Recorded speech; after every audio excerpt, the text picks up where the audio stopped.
Assalamualaikum warahmatullahi wabarakatuh. Alhamdulillahil qail walillahi 'alan nasi hijjul baiti man istata'a ilaihi sabila. Asyhadu an la ilaha illallah wahdahu la syarika lah wa asyhadu anna sayyidana Muhammadan abduhu wa rasuluh. Allahumma salli wa sallim ala sayyidina Muhammad wa ala alihi wa sahbihi wa barik wa sallim, amma ba'd. Yang dihormati pengerusi majlis, yang berbahagia Datuk Muhammad Irwan selaku orang kanan atau pengurus utama kepada MIM Travel, tak lupa staf kepimpinannya yang saya kasihi, sahabat saya Haji Mat Admara, seterusnya Ashabul Fadilah, tuan-tuan guru, para alim ulama, pembimbing ibadat haji, tak lupa Duyufur Rahman, tetamu-tetamu Tuhan. Pertamanya kita rafakkan setinggi syukur kerana sebahagian daripada kalangan kita, inilah peluang pertama dan kita tak tahu adakah di sana peluang kedua untuk kita jejakkan kaki kita ke Makkatul Mukarramah dalam menunaikan manasik haji pada tahun ini. Keduanya, suka saya nyatakan bahawa apabila kita dapat pergi ke Mekah untuk menunaikan ibadat haji, maka sebenarnya ini adalah nikmat yang besar. Kerana ramai orang di hadapan kita yang lebih kaya pada kita, lebih sihat pada kita, lebih berpangkat pada kita, tapi tidak direzekikan oleh Allah untuk dia pergi. Ada sahaja alasan. Maka di sini adalah nikmat yang patut kita syukuri. Haji ini merupakan satu manifestasi kehambaan mutlak Allah Subhanahu wa Ta'ala yang kita zahirkan kepadanya. Seorang hamba, kita boleh buat apa saja. Kita mengucapkan asyhadu an la ilaha illallah wa asyhadu anna Muhammadar Rasulullah bagi mengesahkan Islam kita, bagi mentajdidkan tauhid kita, bagi menzahirkan bahawa kita ini Muslim sejati. Kita laksanakan ibadat salat 5 waktu sehari semalam, kadang-kadang berjemaah, kadang-kadang sorang-sorang, kadang-kadang di masjid, di surau, maka kita telah lakukannya. Kita keluarkan zakat, di mana zakat fitrah maupun zakat harta, sekurang-kurangnya apa yang ditaklifkan Allah pada kita, kita laksanakan. Alhamdulillah, datangnya Ramadan Al-Mubarak, kita berpuasa sebulan bulan Ramadan dengan jayanya. Inilah 4 rukun Islam yang kita laksanakan. Kita boleh laksanakan di kampung kita, di taman kita, di bandar kita, di negeri kita. Cuma satu sahaja ibadat, namanya haji, yang diwajibkan berdasarkan kepada hadis Al-Aqra' Ibn Habis dan lain lagi, sekali je seumur hidup, sebagai haji wajib atau haji fardu. Selain daripada itu mungkin nazar atau qada dan sunnah. Justru bila kita nak pergi haji ni, satu-satunya ibadat sekali seumur hidup, maka persiapan yang rapi kena ada. Cukuplah hadis sahih riwayat Bukhari, Rasulullah SAW bersabda, khuzu anni manasikakum fa inni la adri la'alli la alqakum ba'da ami hazih. Ambillah daripada aku ibadat haji kamu, kerana aku tak tahu sama ada aku dapat bertemu lagi dengan kamu tahun hadapan selepas tahun ini. Dan benar Rasulullah wafat selepas itu. Jadi bila disebut dan kita fahami dalam bab ibadat haji ni, yang pertama, pantang kita taklid ikut orang. Hatta Imam Nawawi rahimahullah, seorang yang paling faqih antaranya dalam bab haji, melalui kitabnya Al-Idah fi Manasikil Haji wal Umrah telah menyebut tentang betapa pentingnya dalam bab haji ni kena belajar. Kadang-kadang kita terpedaya bila kita tengok orang tu janggut panjang, jubah labuh, serban besar, orang tu Arab, maka kita kata hak ni hak betul. Tidak.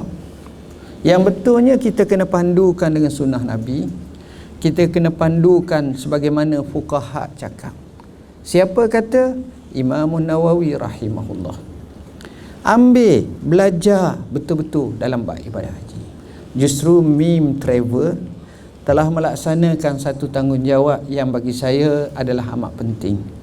Dan ini bukanlah bermakna kali pertama dan kali terakhir untuk kursus ibadah haji. Sebab sebelum daripada ini kita telah melalui fasa demi fasa, dan ini lebih kepada satu rumusan dan juga soalan-soalan yang terkait yang masih lagi terbelenggu dalam jiwa kita berkenaan ibadah haji. Jadi kita mesti kena faham betul-betul. Sebab itu kata Imam Nawawi dalam mukaddimah ibadah haji, kamu kalau nak pergi Mekah, carilah orang alim, carilah ulama, carilah orang yang tahu ilmu, dampingkanlah supaya apa-apa masalah kamu dapat tahu. Sebenarnya ini adalah sebagaimana sahabat radhiyallahu anhum meriwayatkan daripada Nabi berkenaan dengan haji. Kalau kita baca Sahih Bukhari, Sahih Muslim, juga Sunan Sittah, kita seperti Tirmizi, Abu Daud, Ibnu Majah, termasuk juga Nasa'i. Begitu juga dengan Musnad dan Muwatta dan lain lagi, kita akan tengok ada bab yang dipanggil Babul Hajj. Kita akan tengok disebut Kitabul Haji wal Umrah, Kitabul Ziarah dan seumpamanya. Semua ada. Cuma dalam pengkajian dan menekuni hadis yang banyak berkenaan dengan haji ni, ada yang sebut juzuk ni, ada sebut juzuk ni, ada sebut juzuk ni, macam-macam. Ramai sahabat merawikan, kerana Nabi pergi Mekah itu paling ramai. Jumlah mereka ada kata ratus ribu yang menyaksikan tindakan dan perbuatan Nabi. Dan mereka merawikan, Ibnu Abbas merawikan, Abdullah bin Mas'ud merawikan, begitu juga dengan hadis Anas ibn Malik merawikan ramai. Tetapi dalam banyak-banyak merawikan hadis Nabi SAW, satu sahabat yang paling panjang yang disebut oleh Jabir bin Abdullah Al-Ansari. Hadis riwayat Jabir yang disebut oleh Imam Muslim paling panjang, bermula daripada Nabi war-warkan atau announce kepada penduduk Madinah dan sekitarnya yang baginda akan berangkat menuju ke Mekah. Nabi pergi akhir Zulkaidah. Ada kata 5-6 hari sebelum habisnya Zulkaidah. Jadi Nabi pergi, dia riwayatkan daripada nak pergi itu sampai dekat dengan Abyar Ali ataupun orang panggil Biali yang disebut sebagai Zulhulaifah, yang Nabi sebut dalam hadis Ibn Abbas radhiyallahu an, hunna lahunna waliman ata alaihinna min ghairi ahlihinna. Inilah dia panggil miqat makani, tempat-tempat yang Nabi telah letakkan, seperti Zulhulaifah, seperti Yalamlam, seperti Zatu Irqin ke, disebut semualah ada, sebab ada 5 tempat yang mana menjadi permulaan kita pakai ihram, kita niat haji ataupun umrah. Kalau nak masuk tak boleh belenggang pakai baju macam saya ni, macam tuan-tuan tak boleh lah kalau nak buat haji atau umrah. Daripada situ dia rawikan satu-satu. Siapa? Jabir. Jabir ni dia cerita macam mana, dan sahabat-sahabat ni ambil peluang. Ada kiburu menatang, ada kita repok menatang, tukang elok je sebab nak makan macam-macam. Semua ada disebut. Semua ada disebut. Begitu juga Nabi bila sampai tu, Nabi bersama dengan isterinya semua sekali. Nabi mandi di Zulhulaifah cara dulu. Tapi kita ni masuk, biasanya masuk Mekah lalu dah, mari lewat dah. Biasanya macam tu lah. Tapi nak ceritanya dirawikan sampai bila mana Hari puncak, hari 10 Zulhijjah, sahabat ada yang melontar, ada yang semelih, ada yang cukur, yang ni buat. Tapi Nabi beri satu jawapan, if'alu wala haraj. Buatlah, tak jadi masalah. Buatlah. Itu tasamuh, toleransi. Itu kata sahabat, tidak ditanya Nabi SAW, hak mana dulu buat ni pada hari itu. Melainkan Nabi kata, if'al wala haraj. Tapi ikut Nabi, dia mulakan dengan melontar. Tuan-tuan, poin yang saya nak sebut di sini, jangan kita duk sibuk, kita malah nak tanya orang. Tabung haji ada pembimbing. Begitu juga kita tengok guru-guru agama yang ada. Saya bersama Haji Mat, saya ingat dalam 15 tahun dululah, saya dilantik menjadi panel pakar rojok tabung haji. Kemudian dilantik pengurusi. First time saya tengok ramai sangat soalan, banyak sangat soalan tanya. Saya pening, saya tengok, oi, banyak soalan. Apa saya buat? Saya ambil kertas, saya tulis. Saya tulis jawapan, sehingga jawapan yang kita tulis itu akhirnya telah ditampar oleh tabung haji. Jawapan tu sampai sekarang. Akhirnya timbul talian taib, talian untuk tanya, semua ada. Dan kita sebut bayanil haj, kita sebut satu persatu. Saya duduk sana, saya mikir macam mana nak selesai masalah haji orang kita ni. Lalu saya telah karyakan satu buku, At-Tawdih. Buku ni adalah buku terbaik, bukan saya tapi Imam Nawawi. Tajuknya Al-Idah fi Manasikil Haji wal Umrah, yang saya terjemahkan. Sebab saya tengok buku-buku haji ni banyak sangat, tapi tak akan lari daripada pendapat Imam Nawawi. Jadi kita terjemah ni beki sampailah tahun ni, dalam 3 bulan lepas siap semula lagi kita terjemah. Jadi kenapa untuk suasana Malaysia saya ambil pandangan muzakarah ibadat haji. Kita ambil tujuannya nak suruh betul ibadat haji ni. Dan hukum tu mungkin berubah dari satu masa ke satu masa. Sebab itu para ulama kata dalam bab haji ni ijtihad sentiasa ada. Seorang tu pergi Mekah setiap tahun. Ni apa yang disebut oleh seorang ulama. Orang tu pergi Mekah setiap tahun. Tiap tahun dia pergi ke Mekah pun dia tetap akan dapat ilmu baru dalam bab haji. Itu luasnya.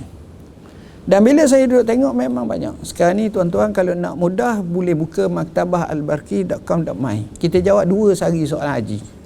Isu apa kita jawab? Termasuklah isu orang bankrupt nak pergi Mekah boleh ke tak?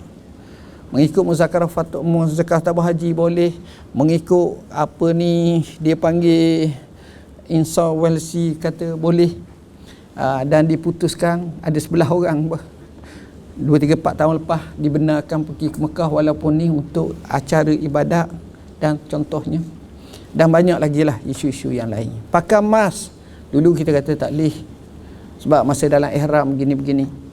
Tapi jika sekiranya datang penyakit seperti COVID dan seumpamanya, kalau di Saudi masa saya pergi tahun 2021 2020 ataupun 2020, pakai mask ni masa tu compulsory. Tak pakai RM1,000 RM1,000 tuan-tuan, tak pasal-pasal kena masa tu sebab kes mendesak masa tu. Baik tuan-tuan dan puan-puan yang dirahmati Allah, poin yang terakhir yang saya nak sebut, apa sepatutnya kita bila kita dapat pergi ke Mekah? Tolong ingat betul-betul, Mekah kita boleh pergi, kita katakan satu, namanya inilah peluang. Seolah-olah kita masuk dalam kawah pahala. Apakah tindakan kita ketika mana kita duduk Mekah? Jangan ingat macam kita duduk di Johor Bahru, macam duduk Kota Baru, macam duduk di Kuala Terengganu, macam duduk di Alostar, macam duduk di Ipoh, macam duduk di Melaka, duduk di Seremban. Jangan. Walaupun rumah kita dekat dengan masjid, kita boleh bebas tak. Mekah ni tuan-tuan nombor satu. Maksud saya nak cover dengan Mekah Madinah lah sebagai ni. Bermula daripada kita nak pergi sahaja, sebenarnya pahala. Bukan sampai sana, nak pergi saja. Sebab itu dalam buku ni dia sebut taubat dulu. Imam Nawawi tekankan taubat. Nak pergi sahaja.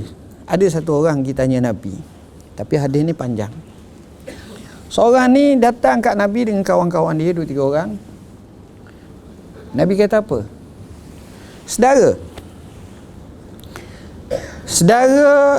nak suruh saya beri jawapan kepada saudara, dengan saudara tak payah tanya saya akan beri jawapan. Saudara nak macam tu ke atau saudara nak tanya saya? Kawan ni kata, ya Rasulullah, kalau begitu padang Rasulullah lalulah. Lalu Rasulullah bersabda, saudara nak datang nak tanya kepada saya macam mana kelebihan dan fadilat pergi ke Mekah.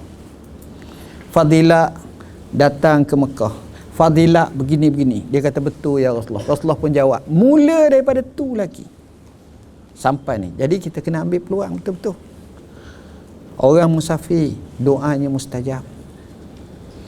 Orang musafir ibadat lagilah mustajab.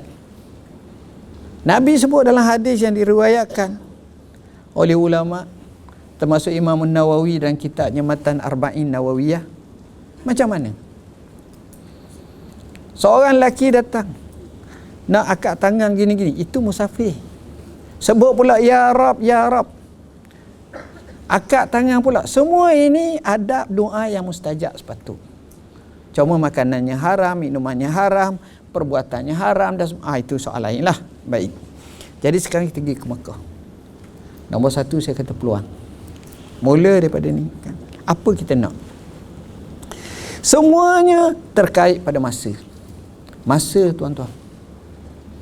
Masa kita macam tadi disebut 40 hari. 40 hari lama mana tuan-tuan? Pendek. Sedar-sedar balik. Jadi jangan lepas peluang. Saya sebut dalam buku masa. Penting masa jaga. Apa yang patut kita lakukan? Doa kena banyak. Nak doa ni kadang-kadang payah juga. Kita ambil buku doa ni. Macam-macam kita doa. Satu ibadat. Doa di multazam, doa ketika macam-macam doa lah. Ustaz akan syarahkan. Sedekah bukan kena banyak, tapi kena kerap. Banyak kan habis duit pula, dah pula kita. Mana 5 riyal sekali pergi, 10 riyal sekali pergi. Tiap-tiap hari kita sedekah. Berkat tuan-tuan, pahala sedekah ni kadang-kadang menyebabkan kita berjaya. Saya cerita banyak ajaibnya sedekah. Jadi sedekah kena.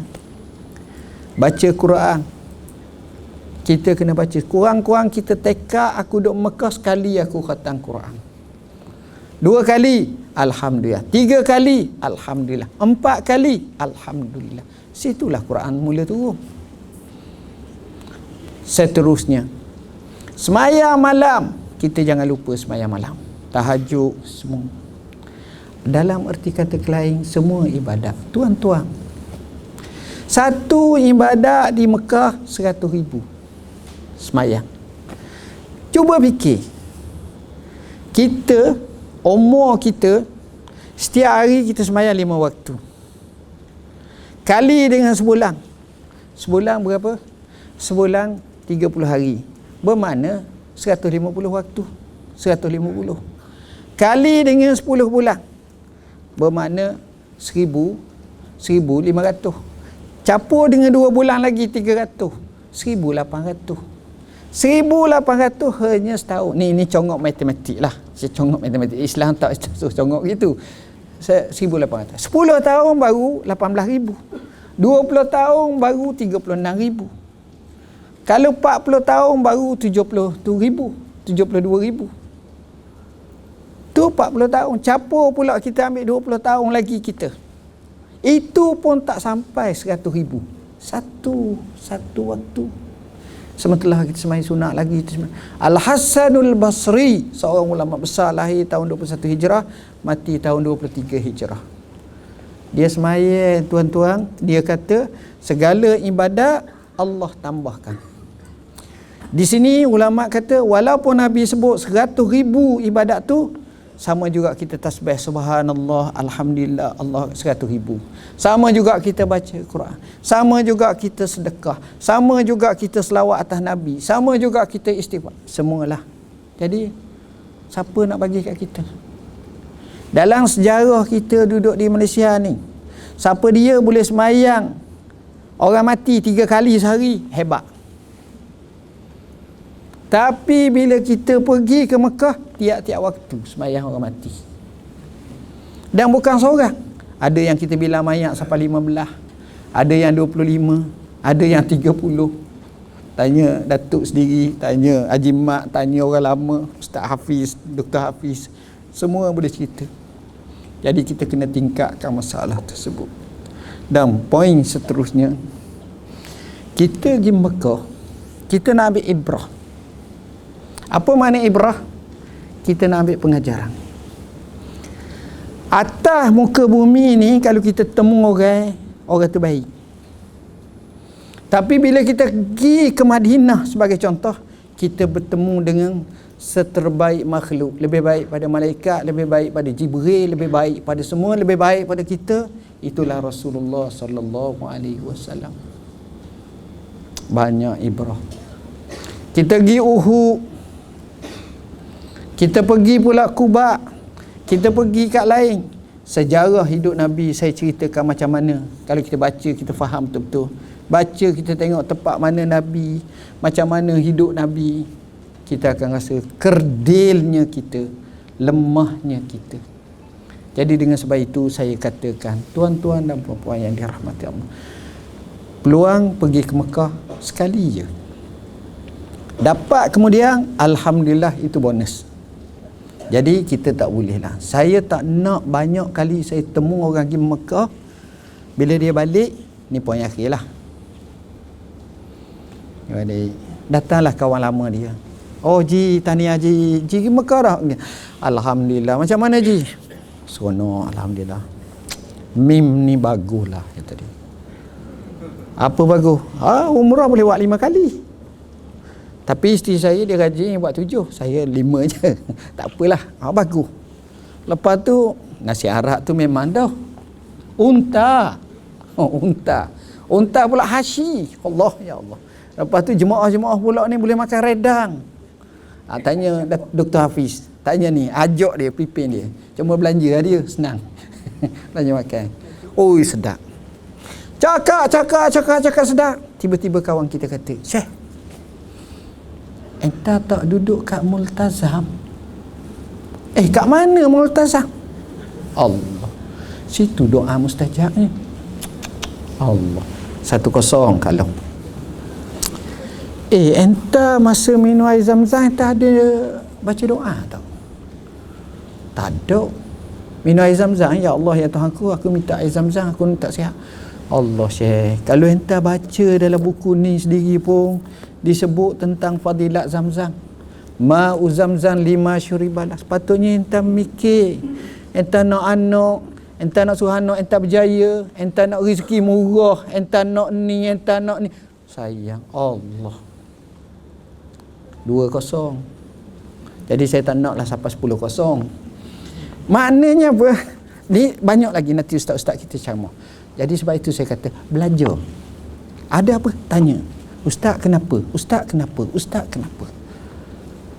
Kena belajar tuan-tuan. Kalau kita tak belajar, rugi. Saya sebut tinta nasihat untuk penuntut ilmu. Belajar. Rugi kita tak belajar. Di situlah khazanah ilmu. Di situlah khazanah pahala. Inilah peluang. Saya kalau boleh nak pergi Mekah semua. Tapi ialah masing-masing ada hak buang masing-masing. Ada tugas masing-masing. Ada rezeki masing-masing. Beruntunglah anda semua. Mudah-mudahan Allah ampunkan dosa kita semua. Allah jadikan kita dapat haji yang mabrur. Nak kisah-kisah orang-orang di Mekah ni banyak tuan-tuan. Dan saya tutup dengan satu hadis Nabi SAW yang terakhir. Wal hajjul mabrur laisa lahu jaza illal jannah. Saya duk fikir, banyak ibadat Allah tawarkan dengan natijah. Orang semayang, natijahnya falah. Orang puasa, natijahnya takwa. Orang haji, natijahnya syurga. Syaratnya haji mabrur. Dalam bahasa mudah ginilah, aku malah nak cakap kamu banyak-banyak. Kalau mungkin Mekah betul-betul, mau dapat haji, mau dapat syurga. Gitu je. Ini puncak. Tuan-tuan sebut depan saya nak apa? Ustaz, minta maaf lah kalau ada rezeki saya nak Lamborghini. Okey. Hak ni Bugatti Veyron. Hak ni Porsche. Hak ni villa. Hak ni saham dalam 2 juta dalam bank. Hak ni gini. Semuanya itu nak banding dengan syurga, jauh segala-galanya. Cukup lah, gitu je. Tak cakap banyak lah. Syurga. Jadi ambillah peluang. Haji ni kita anggap sekali je, bukan 2 kali. Berdiri banyak dah tu, nak suruh saya berhenti. Saya sebenarnya nak ceramah sampai 2 jam, tapi masa tak izinkan. Cukuplah apa yang dikatakan. Saya mohon maaf bahasa. Aku qauli hadza wa astaghfirullahal azim li wa lakum. Wassalamualaikum warahmatullahi wabarakatuh.